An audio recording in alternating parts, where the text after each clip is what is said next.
Сәлеметсіңдер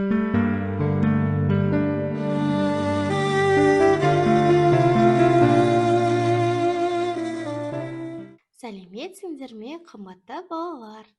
Менің атым Катя. Бүгін біз Шығыс Қазақстан өнер музейіне барамыз.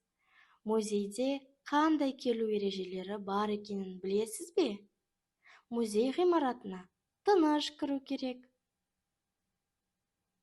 Сіз бірден гардеробқа барып, сырт киімдеріңізді, үлкен сөмкелерді, қолшатырларды және бару процесінде сізге кедергі болатын басқа заттарды сол жерде қалдыруыңыз керек. Кіру билетін сатып алуды ұмытпаңыз. Жануарларды өзіңізбен бірге алып кіруге, сонымен қатар музейде қатты сөйлеуге, немесе күлуге, шу шығаруға, қоқыс тастауға, жүгіруге және итеруге, өзіңізбен бірге тамақ алуға болмайды. Экскурсия кезінде жолдастарыңызға кедергі келтіруге болмайды.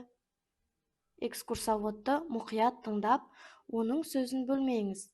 Басқа келушілерге кедергі келтірмеу үшін экскурсоводқа тым жақындамаңыз.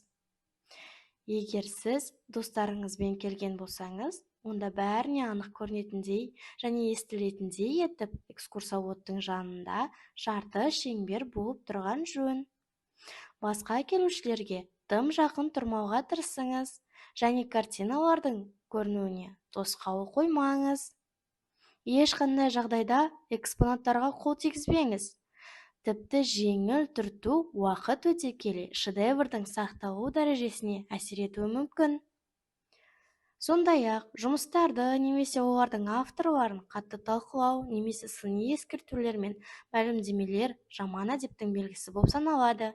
Басқа келушілерге кедергі келтірмеу үшін тек жарты дауыспен бір-біріңізбен бірнеше ескертулер алмасуға болады.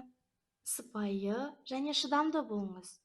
Экскурсиядан кейін немесе экскурсия барысында экскурсоводтың рұқсаты бойынша сізді қызықтыратын сұрақтар қойыңыз. Көрме залдарын аралап болғаннан кейін немесе экскурсия аяқталғаннан кейін сіз өз әсеріңізді пікірлер мен ұсыныстар кітабында қалдыра аласыз. Мен тағы қандай келу ережелерін айтпадым. Егер сіз менің әңгімемді толықтыра алсаңыз, онда осы бейнероликтің астындағы комментарийға жазып кетіңіз. Келесі кездесулерге дейін сау болыңыздар.